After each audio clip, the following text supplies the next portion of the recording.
Good morning, everyone. Welcome to Accuracy in America, brought to you by Accuracy in Academia. I am your host, Don Irvine, joined by my co-host, Brian McNichol. Good morning, everyone. Good to be with you. All right, episode 335. I try to remember to say that and don't always do that, but anyway, we're slowly climbing up the ladder. Yeah, that's how they see. You think about that. That's what 6, 7 years, right? Right, and that's with all the interruptions that I put in there because of Yeah. my other assignments and stuff like that. So it's, if we had been able to go 52 weeks, solid without missing, we'd be up there even more so. And that's only since I started counting this version of the show. I keep thinking, I should have counted the other versions, but especially the one where you joined me for that on the right wing news thing Yeah. before they got banned from Facebook and deleted because they had an audience. They did. They had a huge audience. They had a huge audience that you rarely had seen back in the day. So anyway, that's what happens in life. It comes and it goes. Stay la vie. Yeah. All right. Well, brief weather report. We're getting a fair amount of rain. So finally, yeah. Like it was dirt dry here for 6 weeks, 8 weeks. It's been very dry, very cool here since like the middle of August, pretty much. Yeah, I noticed how my lawn had gone from looking fairly green to looking very patchy. So yeah, mine too. It's late. It's late in the season. We're getting down where the grass doesn't really grow as much as it does during the summer, but hopefully some of this will help it for going forward here a little bit. It gets a lot darker this month. You lose where we live. You lose about 75 minutes of daylight in September. Yeah, we have been definitely losing the time. Because it's like, I love the time when I could walk out of the gym at 6:30, and there'd be daylight. Now you're still kind of it's getting darker. You're still having to use the headlights. I have an occasional morning church meeting at 7 a.m. on a Sunday, and I'm like, wait a minute here. It's like I'm gonna have to figure out a different plan here because I was using natural daylight. There's almost no natural daylights now. Right. Yeah. It was like we were sitting in church Sunday morning and waiting on it to start at 7:30. And I'm like, man, it's like it's still dark. Yeah. I don't, and I don't pay, I admit that I don't pay that much attention year to year about these things, but I guess I get older. I'm like, man, it's just like getting darker and darker, but this is what this is what we live here. This is exactly what we expect with the change of seasons as time moves along. We'll get our daylight back, next summer and go through that pattern all over again. Yeah. But we use electricity and artificial light. That's right. to bring us into your home.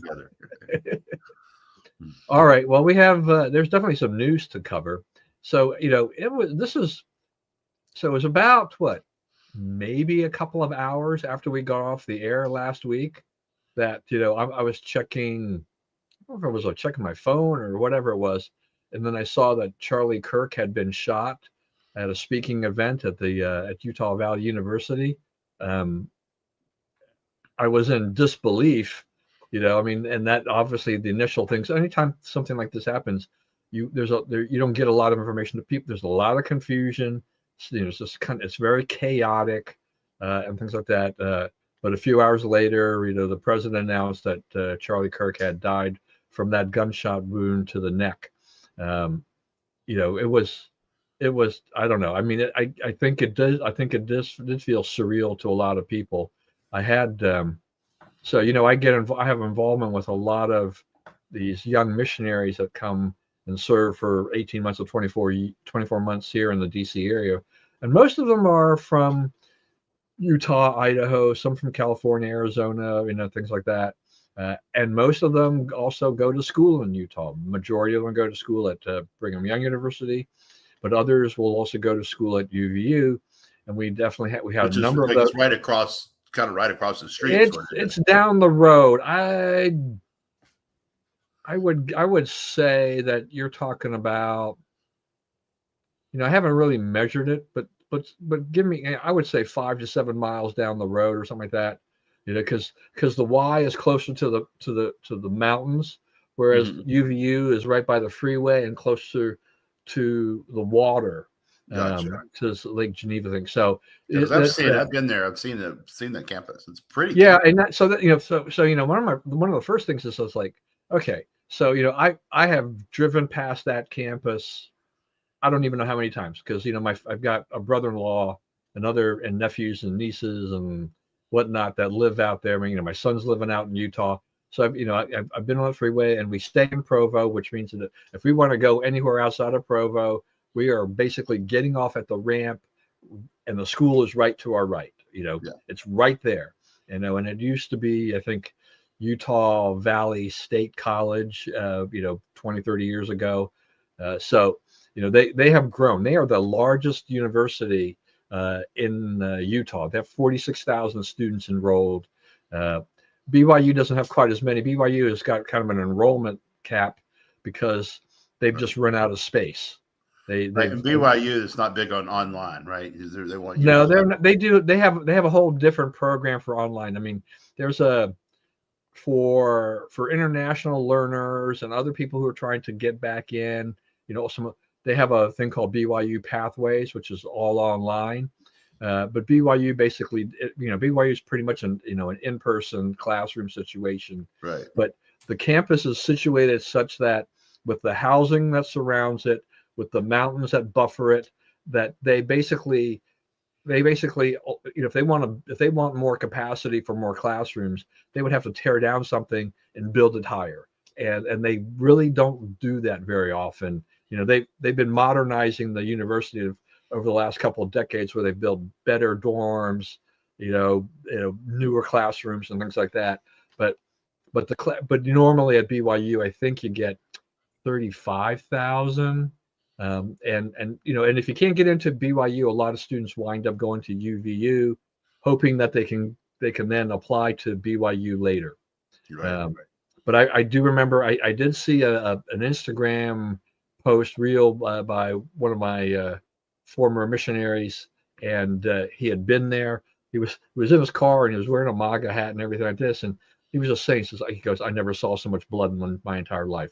So he must have been fairly close. Now the guy's also 6'10", so on top of that, so he He probably has a gets good he view gets of to see everything. whatever he's looking at. Yeah, There's no really. standing in his way. He's got a clear view. There's not too many people that are going to get in his way. Uh, but it's pretty shocking for people that you're having this event and everything, and then this happens. Um, anyway, I will stop here. I'll let you give your thoughts, and we'll kind of go back and forth a little bit. Well, one thing is like I think the me's and U's of the world this kind of hits very close to home because he was killed for doing essentially what we do for a living, right? This is another, if we were plumbers, this is another plumber dying for plumbing, right? I mean, this is what we do. We debate issues. We come up with research that backs our position. We market the research. We try to take on the enemies. The other side or whatever. I mean, this is what we did. We're smaller scale. We didn't have his audience, right? Because the guy you got to hand it to him. He was a brilliant policy entrepreneur, as good as we have ever seen. He has massive organization signing up voters all over the country. A faith organization that's standalone on its own, an action organization, which means they can advocate for legislation. All this by 31, he had thousands of employees. He really, like what we do, he was really doing it on his own on a huge scale at a young age, right? So very accomplished, smart guy. And naturally curious, autodidact, self-taught.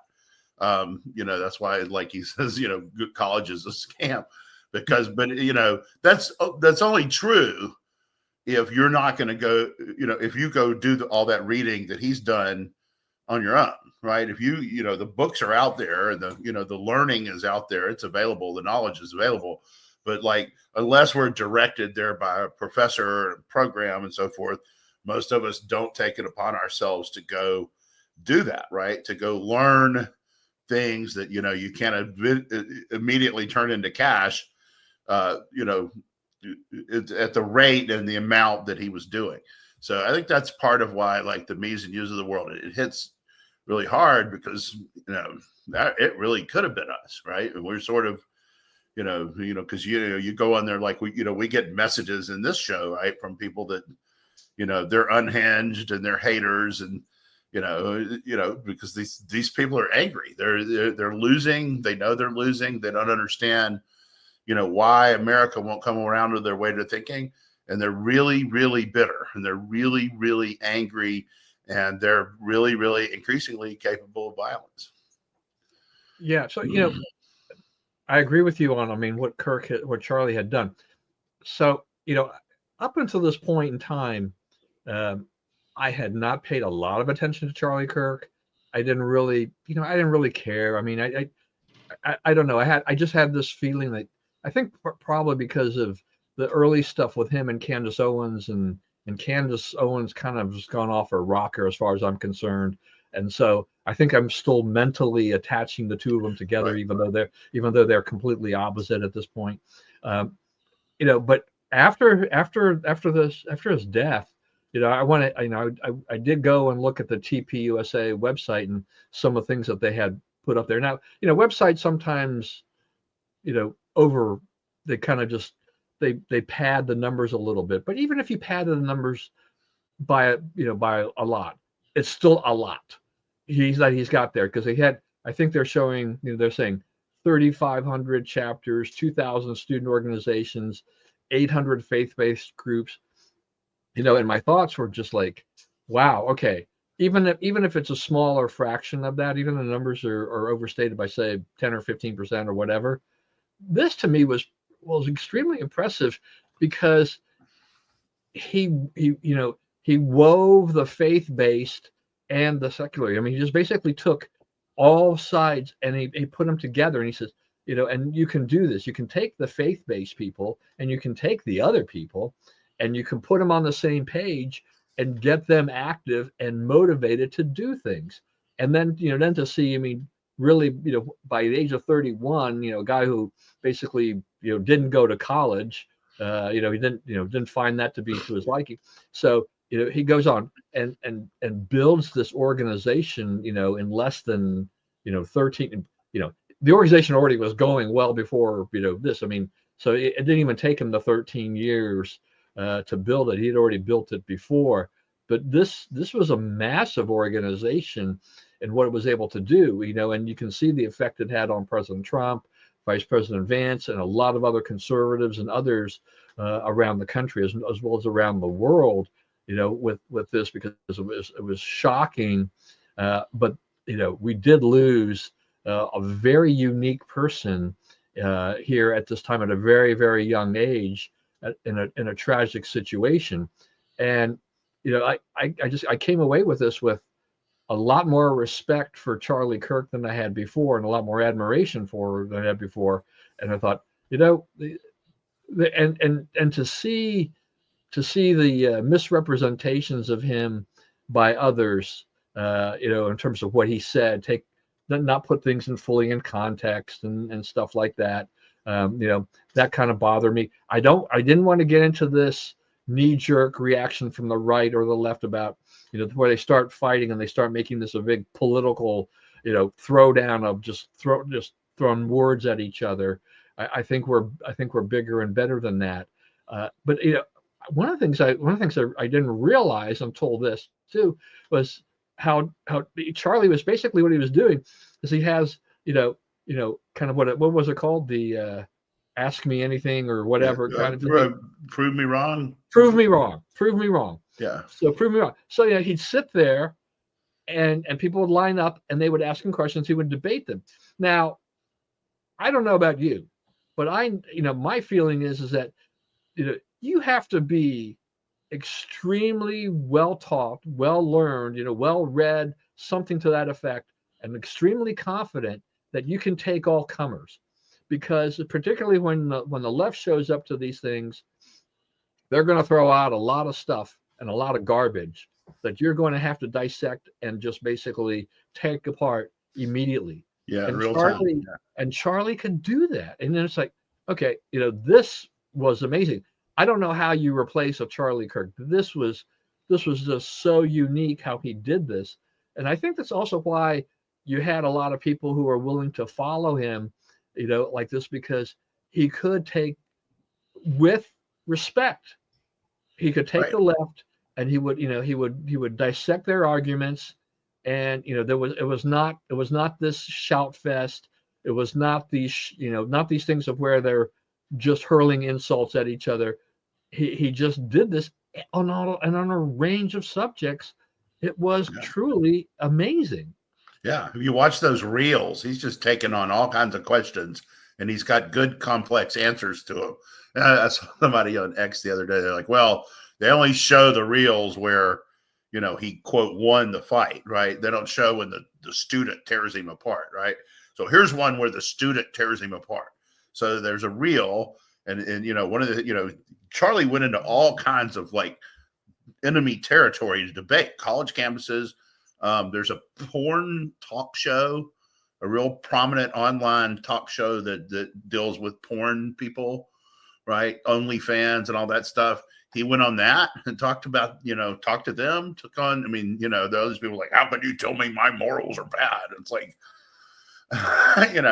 and he went to Oxford, right? And he debated in the Oxford Debating Society, right? And so a kid gets up there and, they're obviously smart people or they wouldn't be there, right? And so this kid is going to show everybody how smart he is. And Charlie's like, well, in the Bible, the laws that we live by are the New Testament, right? Where, Jesus said in the latter days, these words shall guide you, love your neighbor as yourself, love God above all others, right? So the guy goes, well, that's all right. How do you explain this? And he starts listing out quotes from Leviticus, Deuteronomy, the Talmud, the part that Jesus is saying that's not where we are anymore, right? And he just like this kid, he's like he feels real smart because he's looked up all these Bible verses from the Talmud, but he was completely it didn't occur to him that this was Old Testament and this is exactly what Charlie had just said. And so the guy makes a real fool of himself trying to show Charlie to be stupid. And, and of course the leftists who posted like, look, this guy take Charlie apart. Well, it's like, you don't know the Bible either, So, there's all that kind of stuff, but he took on, all kinds of arguments and he did it. And like people would start yelling at the speaker, cause like people would come up and tell him he hates gays or whatever. And people would, shout them down. And he said, no, let them have their say. So he was respectful of even the speakers who were attacking him, right? And he tried to get them on a level where they could, explain your views, tell me what's wrong, and let's see who understands what, right? And who else does that in society? And I don't know if you saw this, but people have been posting this George Carlin routine. He goes, who is it we assassinate? The people who tell us to love and live in peace together. Bam! Got to get them out of the way. And he's like the Kennedys, Abraham Lincoln, Jesus Christ. We killed all of them for saying, be peaceful and get along together. So that's basically what it was. I mean, I don't know where our country is going. I mean, we just seem to see the increasing levels of violence against politicians on both sides, right? I mean, this has not been restricted to Charlie Kirk. I mean, his is the most tragic. I mean, we had Trump, but we also had the firebombing, of Josh Shapiro's house.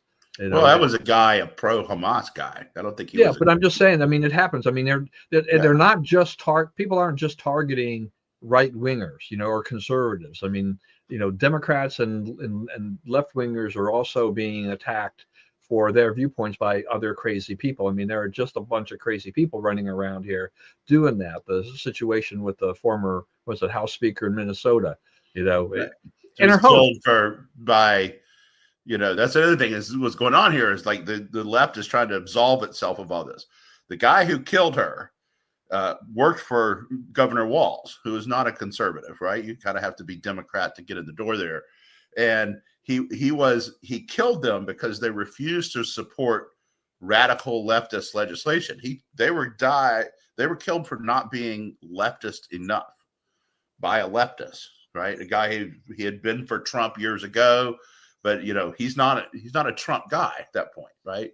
He's completely flipped. The other thing is, like, the people who are, red light, all the red lights should be flashing, are the people who go from hardcore of one to hardcore of the other. Either way, you go from hardcore leftist to hardcore rightist. I worry about those guys, and I worry about the people that go the other way.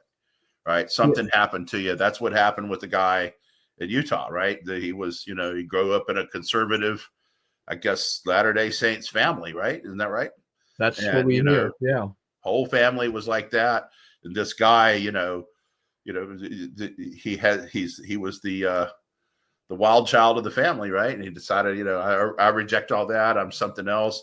So it doesn't matter that his parents were that, because he's not that. He was something else. He became something else, for better or for worse. And it looks like for worse. Yeah, I mean, he didn't follow. I mean, he didn't follow, what I would say is the traditional path, as he got older, because he didn't, he chose not to go on a mission, which doesn't happen very often. I mean, there's a percentage that don't go for various reasons, but he falls into that group. But, he was going to go to school, had some scholarship, but as his parents were saying, it's like, his ideology changed over the last year or so, like that. Yeah. And then we have stories about, his roommate was this transgender, lover and stuff like that. And so we see just these things that are coming out and about where, he had just changed. He had just changed. And, you may not, you may not be a Spencer Cox fan. I certainly have never been a great Governor Cox fan, very middle of the road guy, in Utah. But, I thought, immediately after all of this had happened, when he had his press conference and he was talking to everybody, that I thought he did a very good job of trying to set a new tone, or trying to keep people from getting overly excited. Because both sides, I mean, look, there's fringes on both sides. This kind of stuff the fringes always used to drive me nuts. When AIM used to hold conferences around the country, the thing that always make me go, is the one person who registered for the conference but was a complete nutcase. And you had to deal with them for 2 days. Right. They wouldn't let go. It's like, when are we going to do it? And this was way before the internet. This is way before. And I'm just like, oh, this is what we get. You got to take the good with the bad in your movement. But boy, it just sometimes it makes you just go, oh, what is going on here? How do we deal with that? And we do have fringes on both sides.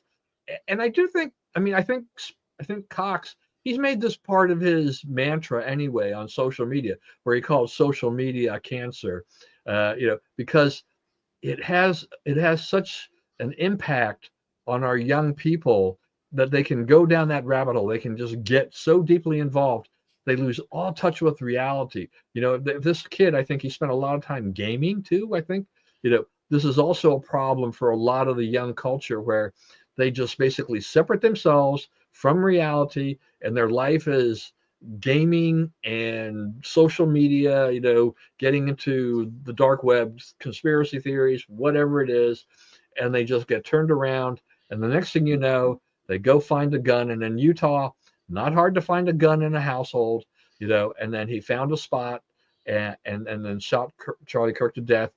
I think there's a lot of questions that need to be answered in terms of, what kind of security, they were supposed to provide, they should have had for that event. But, he traveled around with security. Like, if you watch those reels, there's the same 4 or 5 guys standing around that tent. Right. So, he had people that he trusted to do that. But this was a long range sniper fire. It's not the kind of thing you defend against. Yeah. Right? It's not something that just a casual person can do. There's a lot of debate about how much skill it took. It's still, look, anytime you fire a weapon, and you hit somebody like that, it still takes some skill, and 200 yards. I mean, it's not the furthest distance, type of thing like that. It's not like you're going to be a professional sniper over, say, but he did what he wanted to do, and with Utah, they have the death penalty out there, so that's on the table. He's got a bunch of other charges that he's facing. It's unfortunate because he's completely ruined his life. He's made his family, his poor family is going to be miserable. They're going to be tagged, with this forever. Utah. Can you imagine the dad when he realized, I got to go turn my son in, for the rest of his life, if he even gets a life. Right. I'm never going to see him again. He's going in the pen. That's it.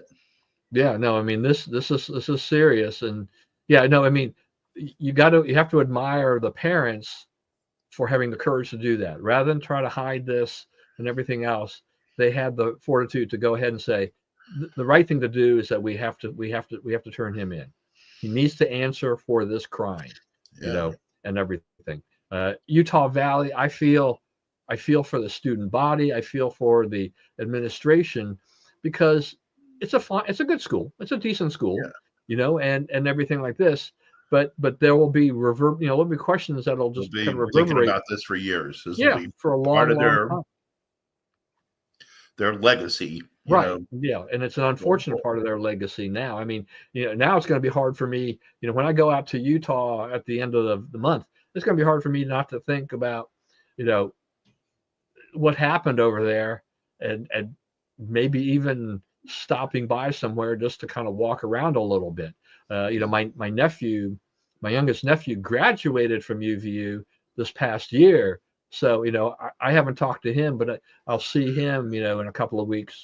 And so I'm going to ask him what he thinks about, that as now an alum, and if he has an effect, and then BYU, being up the road, BYU, what they had to do, they're right in the midst of a week where they were celebrating the 150th anniversary of the school.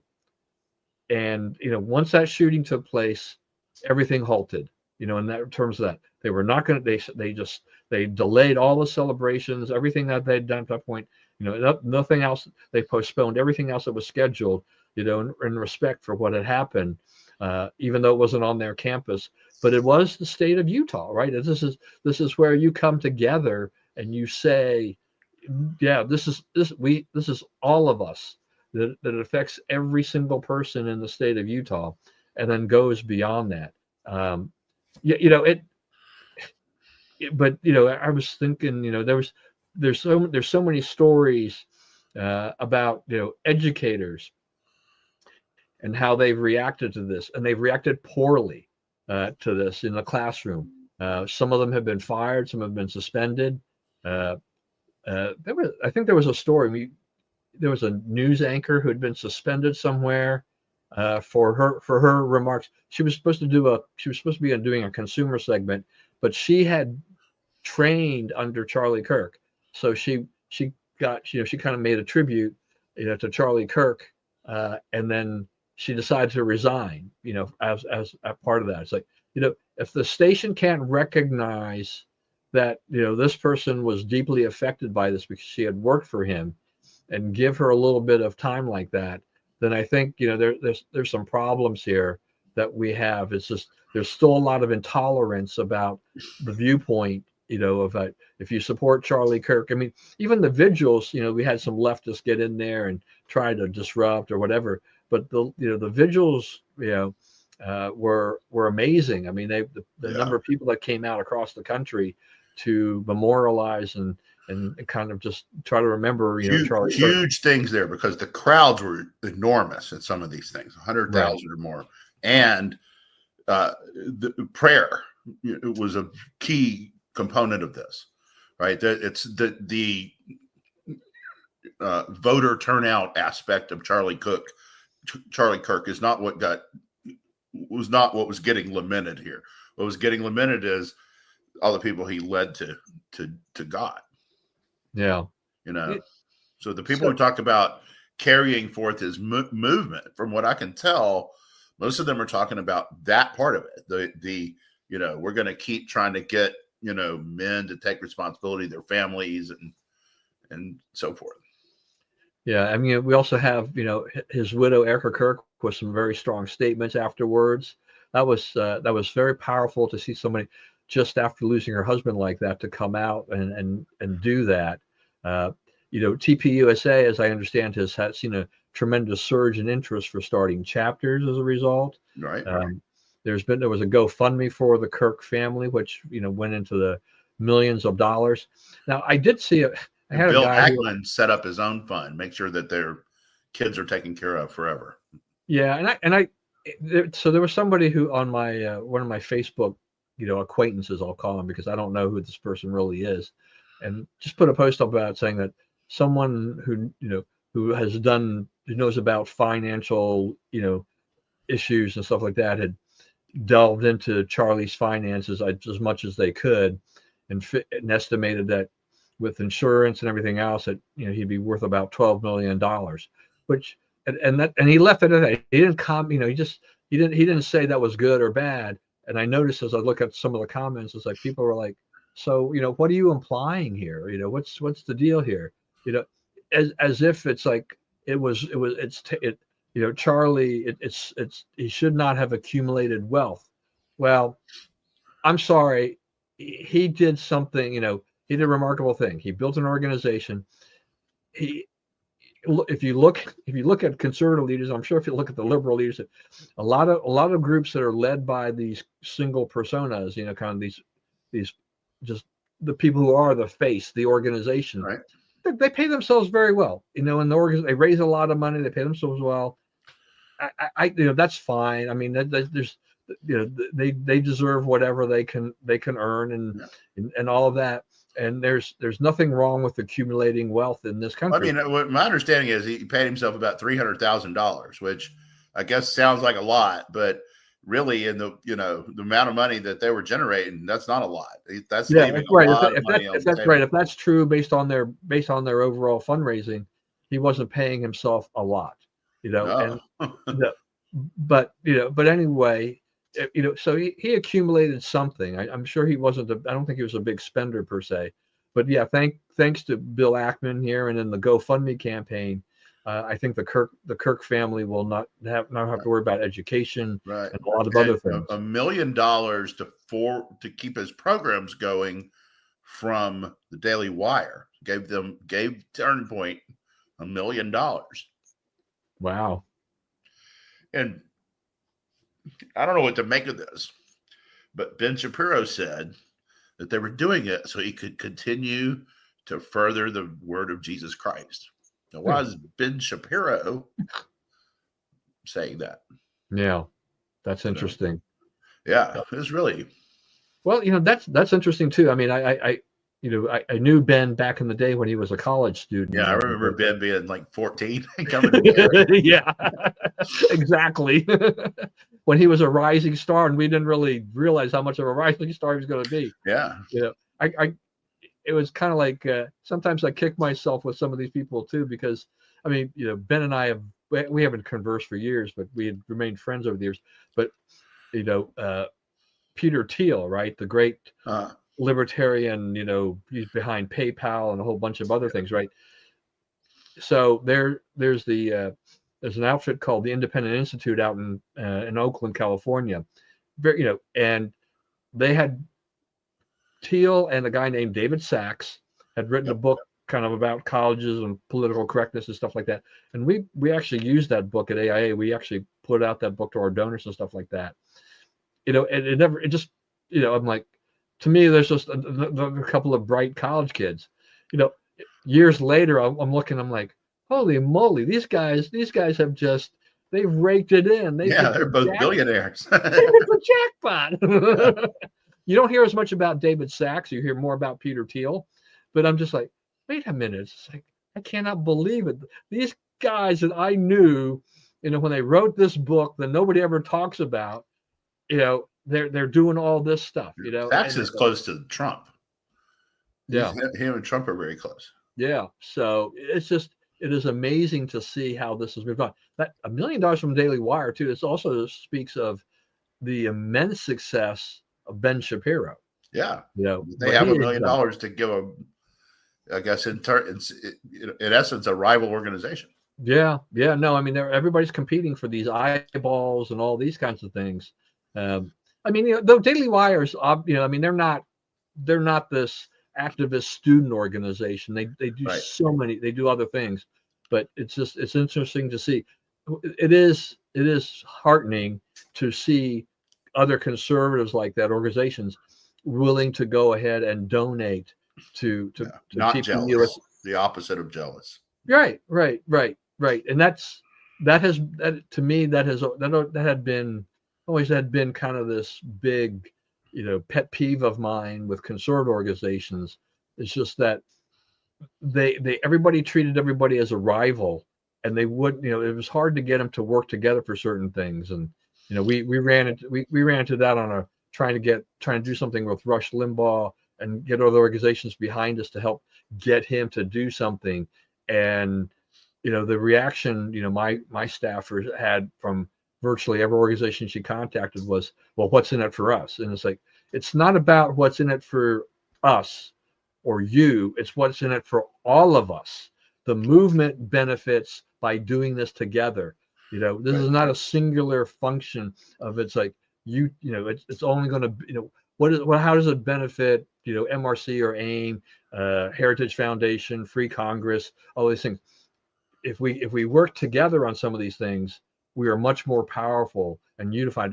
That is much better for us overall, rather than having a bunch of different organizations fighting for the same dollar or fighting each other in a lot of cases, which We'll Republicans are say very good at. Heritage is kind of exception to that. They have Yeah, shared and been generous to other yeah. I mean, organizations. Heritage is a behemoth, so they Yeah. they they're very good at what they do. Yeah.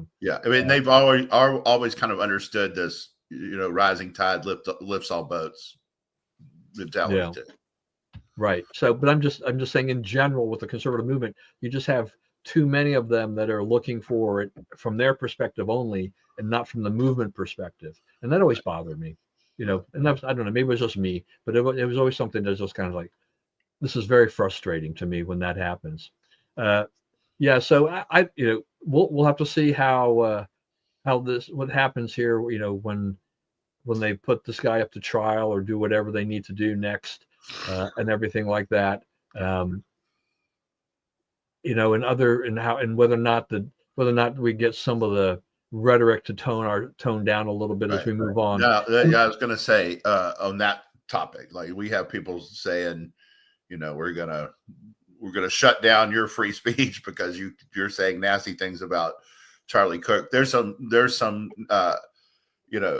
emotional overreactions taking place on both sides. We need to, from an official standpoint, not be, we don't want to censor. I want the left to be free to say whatever vile things they want about Charlie Kirk and about the conservative movement and everything else. Because, so far they're pretty close to disqualifying themselves as a legitimate political force in the country. And I don't want to take a microwave phone away from them while they finish the job. Right. right. And look, I mean, the administration may want to say, you do that and we think that's hate speech and we're going to go after you. But, there is the First Amendment, and unless they're inciting people to go do harm Right. or mount an insurrection or something like that, that's not hate speech, Right. in the First Amendment. And you're not obliged to like Charlie Kirk or admire him or feel sorry Right. he died or any of that. Right. Say So so whatever Pam so Pam classless thing so you want Pam to say. Bondi's kind of got to get her message straight a little bit Yeah, more. Bondi kind of overstepped on that. She, Yeah. we could come after you. No, you can't. You're not going to. And I Yeah. think that when she got into the back room, Trump said, we're not doing that, right? Susie Wiles, whoever, no, quit talking about taking people's stuff, taking people's speech rights because we're not going to do it. Right. Yeah. And Trump, they keep saying he won't give speech rights, but I mean, people come up to him and say the most ridiculous things, right? And he doesn't do anything about it. So you must have speech rights in the country now, right? I mean, no one's had more hate heaped on them than that guy, and he doesn't do anything to stop it. And I think when you say that you're going to do that, then you're just playing into the left their hand. Yeah, that's what they do. We don't need to right. be we don't need to be them. No, we don't need to do that at all. All right. Well, so what the other thing, just really quickly too. So I just saw this morning as a result of Charlie Kirk's assassination. Milo Yiannopoulos is coming out of retirement now. For me, I can't say that I missed him. I'm not sure I'm actually looking forward to seeing him again. I don't know what he's really going to be doing. I don't know. He's going to be talking about free speech, and he's going to be talking about you don't get to cancel people you don't like. Yeah. And I thought he was an interesting kind of character on the world stage. Before I look forward to seeing what he's going to do. I guess he's trying to do some more He's going to do these campus speaking things where he takes questions and so forth, like Charlie did. And he's a little harder pill for them to swallow because he I guess he says now he's formerly gay. He is gay, right? So, but I mean, he's well read and intelligent too, and he has things off the wall sort of you wouldn't think about that he says. So, he's welcome to the microphone as far as I'm concerned. Milo's back. Yeah. If you missed him, I guess then you're in good shape. Yeah. All right. Well, shifting gears a little bit, we've got President Trump having a big deal out in the UK with King Charles and everything like that. And I don't know, but will there be some more trade talk or this going on out there? I don't know what's. I mean, I think they're cementing the Western Alliance, right? This is what we're going to stand for. They're separate from EU, right? But if UK and the US agree on it, EU is going to have to try to find a way to go along. Is my theory on that. There's already the leftist saying that he, didn't walk where he's supposed to walk in relation to the king and all this stuff. The No Kings people are really serious about enforcing the royal protocol. So, but I mean, that's part of the deal. Is Trump he goes where they tell him to go, right? But he doesn't pay minute attention to it, and I really don't care like what order they walk down the sidewalk in. It doesn't bother. Couldn't care less, right? I kind of like that there's all these rules, and he can just kind of magically, independently smears them. There's the rules of the royals, and there's the rules of Trump. And never the twain shall meet. Right, but I do think it's important to say to the world, U.S. and UK are united, for the same things we've always been united for, and we think Europe is on our page, and if the Europeans are looking at their polling and their press clippings, they suggest that they should hug Trump fairly closely because that looks like the winning formula in Europe right now. I should have invited just for this little segment the biggest royal watcher that I personally know, which is Megan Lott. So yeah, I don't know. I when she worked for AIM for the time she worked for AIM, that was one of the things I learned about her is that she loved the royals. She could not get enough of the royals. Me, I get like, it's like I'll watch some things. I watch some things, but I am not going to watch like hours worth of stuff. Right. I can't do it. Right. And they're interesting. I mean, I've watched those Netflix series, The Crown and stuff like that. I found those to be kind of interesting, but in general, you won't find me, paying a lot of attention to the royals and the protocol and all the drama that happens within the royals between, right. But if you think about it, it's like, we play football when we were little kids, right? We played baseball out in the yard with our friends, right? And so that's part of why we watch it on TV. It's like we have a direct connection to that. We've done it ourselves, right? And what do girls do? They have high tea and they have tea parties and they dress up and so they have carriages. Like I never think about a carriage, but girls do, right? Oh, a carriage ride, ooh, right? And so this is their football in the front yard. This is their things they did as a little kid coming to life, the things they pretended.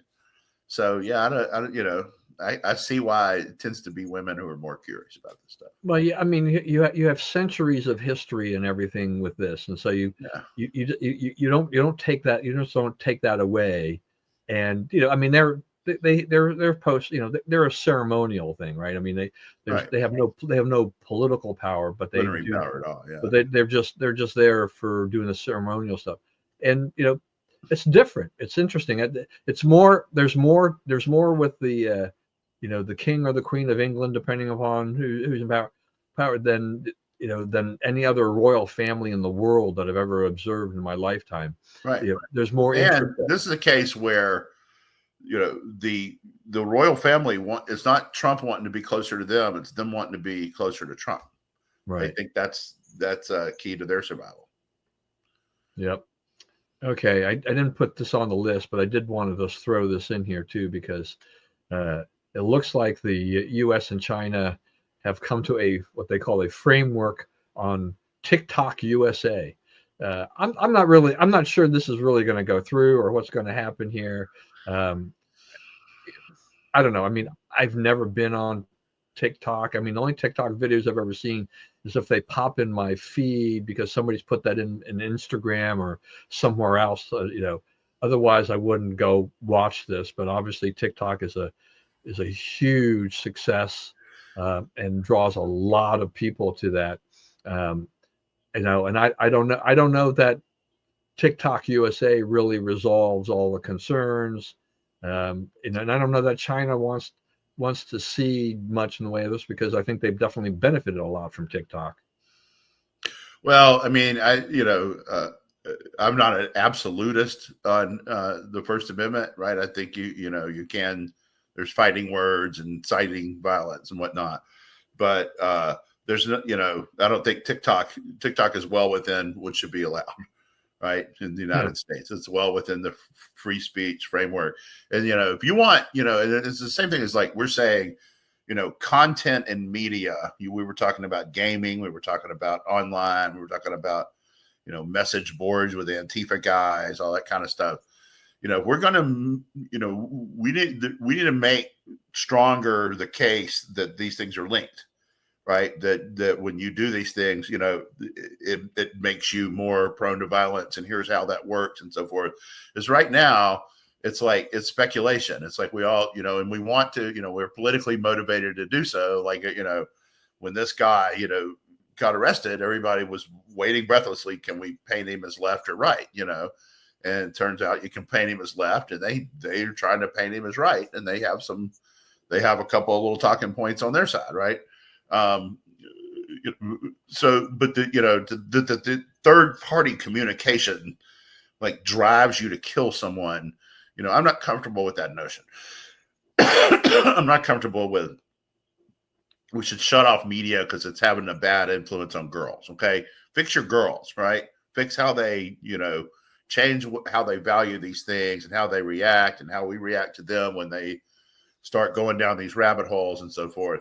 But the idea that you can't let anybody read something because, it depressed some girls, I don't think that's fair either. I think the happy medium has to be, struck far more on the side of we can all access the information than it is. Yeah, and I understand what Governor Cox is saying about this as being a cancer, but I think that the bigger thing here really is just that parents and you need to take responsibility here. Like with your children, I mean, is to watch what they're watching. Kind of be aware of what they're doing. Try to push them in the right direction. There's plenty of good stuff that happens on social media. Look at us. I mean, I thought we're pretty good. Yeah. Right. But I mean, that's right. There's plenty of stuff you can get. And, when this guy's parents, I mean, they always like, yeah, we noticed that he moved over to the hardcore left. Okay. What did you do when you noticed that? Now, it's okay to be a leftist. A lot of people, they're the one leftist in their family or the one conservative in their family. That doesn't necessarily make you a maniac or murderous, whatever. But, that's a big change, right? This kid, he grew up one way and all of a sudden they could see very clear signs that he was dramatically changing. What did they do? Right? Did they just say, hey, kids growing up, things happen? Or did you keep talking to him? What was the conversation like? Because, it seems to me that, like, if you're staying in that fight and you're talking to your kids every day, then, these things can't happen like that. They can't, oh, wow, suddenly he's a radical leftist. And we've never said anything approving of radical leftists in this household in our lives, right? So how did that happen? You did notice it. You did see signs. You did see things that were bugging you, right? Supposedly he was at some family event a few weeks ago, and the whole family was disgusted with all the stuff he was saying. Okay. So something's going on with this guy, right? It should be pretty clear. And why do we have these conversations then? Why did it take this to happen? Oh, wow, he's messed up. Well, yeah, he's messed up and the guy's dead. Yeah. I mean, if you think it's perfectly fine to have your kids just sit in their rooms, they go to school, they come home, and then they sit in their room for the rest of the day, maybe emerge for dinner or something like that. But they're in their room doing who knows what, particularly with gaming and just on social media, doom scrolling and whatnot. Then you've got a potential problem there. If you can engage them in wholesome discussion, wholesome activities, healthy things that are better for them mentally and physically, I think the kids will be a lot better off in general overall. But we there are a lot of parents who kind of abdicated their responsibility to the internet and to social media. It's like, you cannot blame as a whole social media for what happened to this kid. I mean, I think the parents, as nice as they may seem to be, they played a part in this by just not paying enough attention. At some point, he tuned them out. Right. Right. And so, like, I don't really know about, my kids didn't tune me out. So I don't really, I can't really identify with that. But I think part of why they didn't tune me out is, I was in their life every day. We were talking, we didn't go off to rooms without explanation. Right. And you were doing a lot of coaching, a lot of stuff. There's a lot of stuff that was a regular involvement with them that I think made all the difference in the world. So those are kinds of things that happen, and some people don't see that. They don't really realize that, but it may seem like a little thing, but the little things matter. Yeah. In the larger perspective. They notice where you are. All they want is your time, Right. They do. They crave your time and attention. And if you don't, you don't have to do anything. You don't have to fly them off to Hawaii or whatever. Yeah. Right? They just want to talk or fish, whatever it is you do. They're willing to do it with you. Yeah. Well, my daughter's pretty strict with her kids. And so she's pretty aware of what they do and has limited a lot of their activity. We've got the 13-year-old grandson, and I don't know if she's talked to, I think he's thinking about getting him a cell phone finally, and I think he'll need one if he starts getting involved in sports and stuff like that in middle school to high school level. But they don't just give their kids stuff like that because they say, oh, well, everybody else has got it. She wants them to be responsible with it. So the kids, when we're with the kids, we notice, I mean, besides the fact that they're ridiculously busy in their lives with activities, they spend a lot of time with each other. They're in the family room or whatever, and 7 kids, 6 in the baby is like, wow, this is a lot of activity going on here. But it's very heartening to see that happen where they're close enough that they want to do that, and the parents are not seen as the enemy or anything like that. They're even as strict as my daughter is, they follow those rules, and I think that'll be good for them throughout the rest of their life. All right, we're getting closer to the end, and I'm not getting through much of this, but we'll keep going for just a little while longer.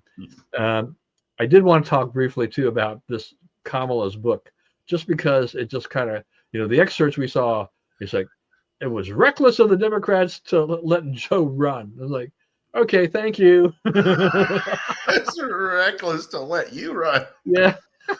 I mean, that was really the reckless. Exactly. What about you? Yeah, I guess that they figured they had no choice, right? It was like, because how else do you know, what kind of process can you put up at that moment, right? And if it's not the vice president, they wouldn't have been able to access the money he'd raised and all that. So I guess they didn't really feel like they had a lot of choice with her, you know. But why didn't they? Because, you know, Democrats, what do they never do? They never let the people decide, right? If you think about it, they told Hillary to step aside for Barack. They told Bernie to step aside for Hillary. They told Buttigieg, Warren, and Bernie to step aside for Joe.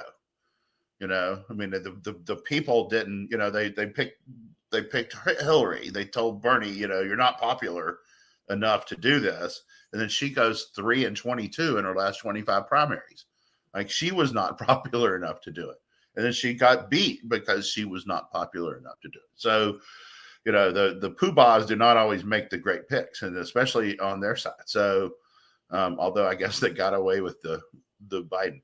But so for her to say that, and then she called him, you know, the day before to tell him the book's coming out and this is what it's going to say, and he supposedly cussed her out, and he didn't react well at all, you know. So, you know, I don't see that. That is the pot calling the kettle black. If there's ever been a case of that, because she was completely incoherent. You know, and at least he had the excuse of senility, right? She's what, 51 years old and she can't make a sentence. Yeah, I mean, look, I mean, you want to sell books, you want to make some money, but she's going to this is definitely another way to fracture the party by throwing something out there and saying like, oh, we've made this, we never should have done this. You know, the Democrats, you know, we would talk about this for a long time now, really since the election, if not before, about how they can't get their act together, and you know they're looking at 2028, and they're not in very good shape at all, and you know, and so she does this, and she's not helping the cause at all for them. You know, which is fine with you and me, probably, right? I mean, we don't kind of like you said, let the Democrats talk. That's the best. That's the best thing for us. Furnish extra microphones. Yeah. Everyone hears it. Yeah, we'll pay for some more stuff. Yeah. All right. Now, in conjunction with that, there was a story in the Wall Street Journal, which was interesting, about Joe Biden's inability to cash in on the post-presidency. He got a $10 million advance on his book, which he apparently is working on very fast and furious. Yeah. But the money is not coming like it has for past presidents. I mean, the Obama's got like $60 million, you know, for memoirs. You know, they've had all kinds of other deals, you know, since they left office and whatnot. Netflix. Joe is struggling. They want to charge in the neighborhood of 300 to 500K per speech, and really no one wants to pay for that. Apparently, he did give a speech to some group for which, according to the Journal, there was a lot of grumbling about whether or not they actually paid the on the low end the 300 or not, and why they were doing that to begin with. So the Bidens were hoping for a bigger payday. They had taken out some kind of second mortgage on their beach house in Delaware. The $10 million helps, but I mean, he gets $250,000 a year as a retired, you know, as a president, and $166,000 for his service in the House and Senate. So you know they've got that, and then Jill Biden's probably got something too. They didn't identify, you know, whether or not she's got how much of pension she may have from her previous stints. They had a very expensive lifestyle. Yeah, that's part of why you had all the Hunter Biden doing the deals and all this. And he said, you know, he had to give half the money to his dad. And if you look at what happened to that money, it got distributed around the family to cover, you know, shopping trips and, you know, expensive vacations and expensive houses. And, you know, he was living in a, you know, $9,000 a month house in Malibu and so forth. I mean, they just lived high off the hog with the money. And so now, you know, the drying up USAID, that was a lot of the people who gave the money, right? The book advances are crooked, similarly crooked, right? That's a way to activists to funnel money to these guys, because you know no book company has the expectation that that Joe Biden could write a book that would get them $10 million back, right? There's no way, right, that they were going to sell $10 million worth of books by Joe Biden, right? Just the interest is not there. The thing about Obama was, even though he had served 2 terms as president, he was in theory out of politics. He was still, he's my age. He's younger than you. He was identified with the future of the party. Like when we're getting leaders, we're minting leaders for the national scene. They should kind of be like Obama because it worked for him, right? So with Biden, he's not connected with, they're dedicated to the future, not looking anything like Joe Biden. They want it to like physically actually look different. So, he's not part of the future. Why do you want to hear from him? It doesn't really bring a lot of prestige to your organization to have him as the featured speaker. Right. Yeah. And just one more thing from the Journal article, which I thought was interesting, was so apparently, what Biden wants to do is that, he was hoping to have money that he could distribute to the kids to help them out. Right. And so that's really not happening because Hunter owes his ex-wife millions of dollars. Yeah. And he doesn't have it. Gee, his art sales have dried up. I wonder why. Yeah. Yeah. It's like, exactly how is that going anyway? His art was really worth $500,000 here and there. I thought it was really good. It turns out, I guess, other art critics did not agree. Maybe I can get one on the cheap. I can hang it back here. There you go. I'll buy one for your back wall too. There you go. Thank you. So this is just amazing about how what's happened here, But yeah, I mean, I don't know. I mean, the idea of somebody that's going to, you talk about just the book sales. The idea that people are willing to pay $300 to $500K to hear Joe Biden speak, that seems kind of ludicrous because he has trouble speaking. Yeah, that's right. He's not an orator. He's not good at this. Especially not now. Yeah, not now. And I mean, you can give him a teleprompter and he's still bad. So It's like, this is, the agency or whoever is pushing this, this is a pipe dream for me to think that what does he really have to say? Yeah, I was a terrible president. Trump sucks. Yeah, according to Brian. All right. All right. Just really quickly, I'm going to hit on some quick points here. Governor Hochul has endorsed Mandami. I guess she's hoping for a reciprocal. I don't think that Mandami cares about Hochul that much, but right. Might not come back her way, but I think they're they're hitching their wagon to that to that horse, right? Yeah. They're going to say we're going to be hardcore socialists. It'll be interesting to see how that works out for them. Okay, they're not going to get to redistrict, right? You saw that, so they're stuck with what they have, which favors Republicans. All right. Also, the Republicans are they proposed a 7-week stopgap bill that takes them into November for spending. Democrats are objecting. Shutdown looms in about 2 weeks. I think they kicked the can down the road. Yeah, I think it goes up very close to the last minute and then it gets soft. Yeah, both sides are going to stare down to the last minute and realize that they need, they'll probably need more time, and we'll just kick a can down the road and then try to fix it a little bit later. Yeah, I think they need to get up in front of the election, though, get something semi-permanent done, because what's going to happen is, Democrats are likely to win here. I think in New Jersey, the Republican may win. It's closer to a toss-up than it is here. Although it's not over here yet. So, the Democrats will say, hey, we have a mandate to, you got to listen to us because Spanberger beat Winsome Sears. Yeah.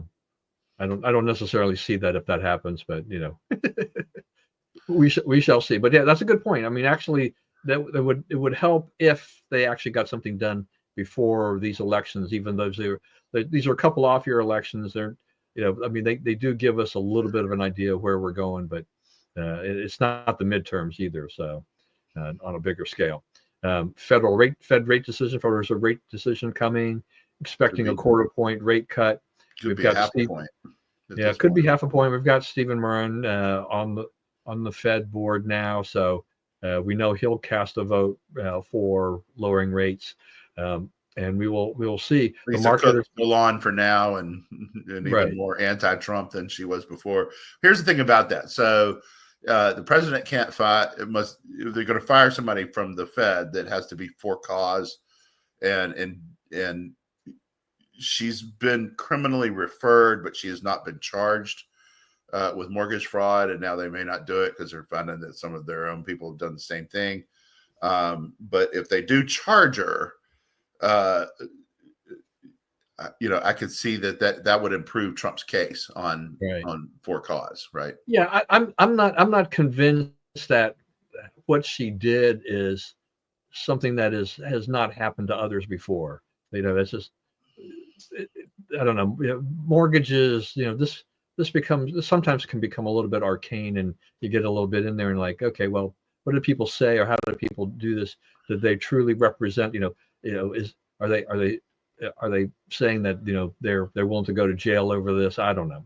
So we'll wait and see how if she gets charged and they push forward with it, that bolsters Trump case. But if they don't move forward on it, then I think that he just needs to maybe let that one go and then look elsewhere. There's an outside chance that when Powell's term is up as the head of the Federal Reserve, that he might just go ahead and leave and early before his term ends. But then again, there's some pressure. There's some indication. He could always just thumb his nose at Trump and just stick around.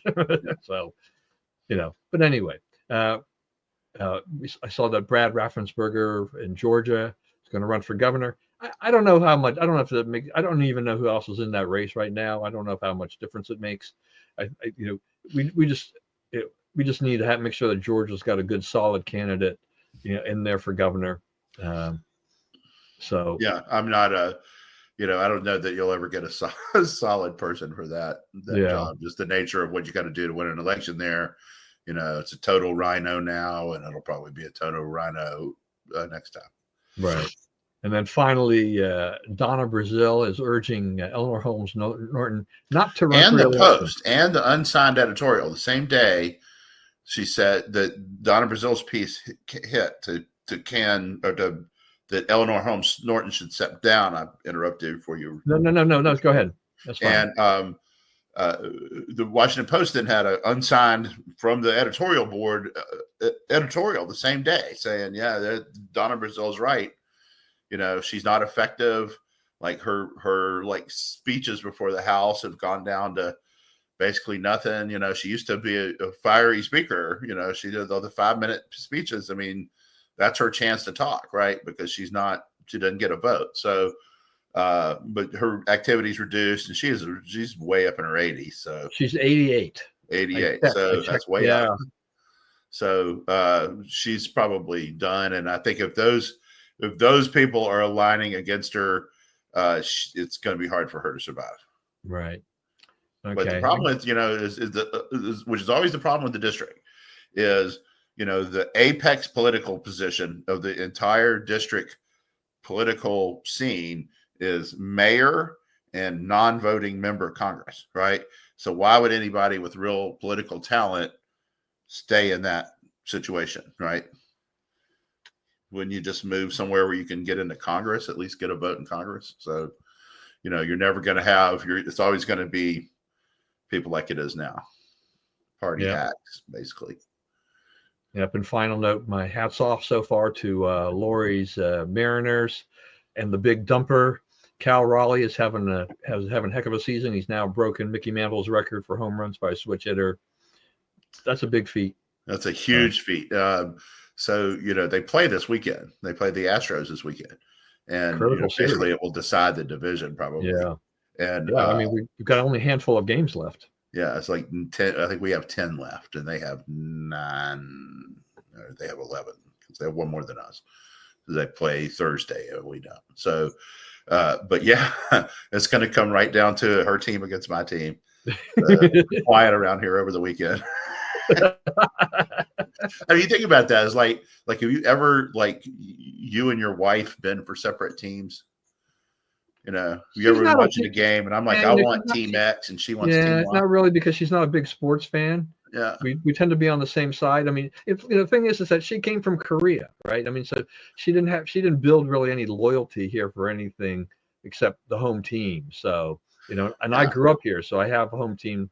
I mean, if she had decided that she was going to be an Orioles fan, that probably would have steamed me a little bit. But you know, Yeah, she but I doesn't. mean, most She people, this is she not an doesn't like issue in their baseball. marriage, right? But us, it's like, we ain't going to talk.